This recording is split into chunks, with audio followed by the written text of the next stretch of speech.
Yo mga idol, kamusta? Sports Talk PH nga pala. Ang bigating laban, pag-usapan natin yan mga idol. Ngunit bago ang lahat ay huwag kakalimutang mag-subscribe at i-click ang notification bell button for more sports talk.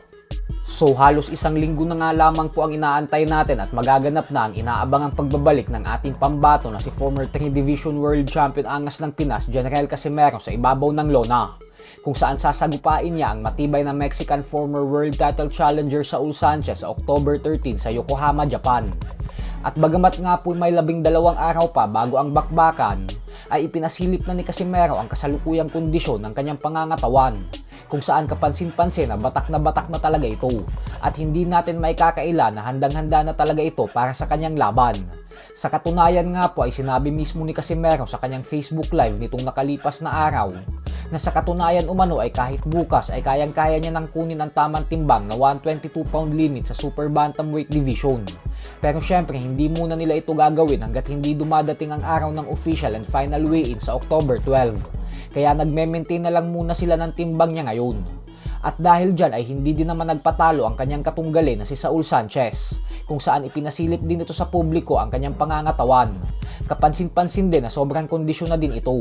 Isang senyales lamang po ito na pinaghandaan niya talaga ng gusto ang laban na ito kontra sa angas ng Pinas. At dahil parehong nasa magandang kondisyon ang dalawang boksingero, kaya kumbinsido ang maraming boxing fans na may knockout daw talaga na magaganap sa gabi ng kanilang sagupaan.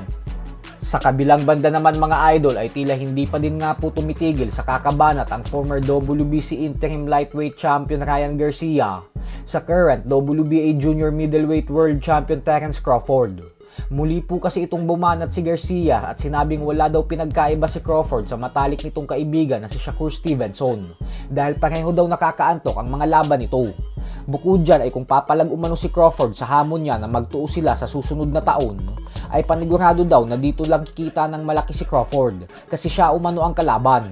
Paliwanag ni Garcia na alam naman daw kasi nating lahat na walang mga tagahanga si Crawford kaya laging lugi ang mga laban nito. Kaya naman pagkakataon na daw ito ni Crawford na kumita ng limpak-limpak na milyones.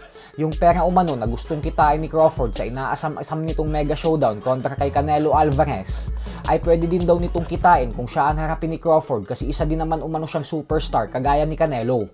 Habang si Crawford naman umano ay walang tunog ang pangalan sa publiko.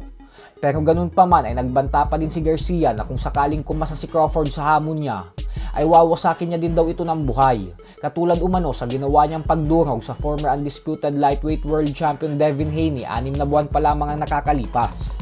Kung atin pong matatandaan ay nitong nakalipas na buwan lamang nag-umpisang magkaroon ng alitan sa pagitan ni Garcia at Crawford. Ito po ay matapos biglang tawagin ni Garcia na isang overrated fighter si Crawford.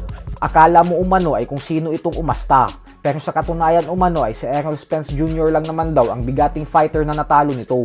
Partida pa daw kasi hindi nakatulad ng dati si Spence gawa ng natamo umano nitong aksidente at eye injury habang naghahanda para sa dapat sana'y laban nito kontra sa ating pambansang kamao Manny Pacquiao mahigit 3 taon na ang nakakalipas. So hanggang dito na lang po muna tayo mga idol.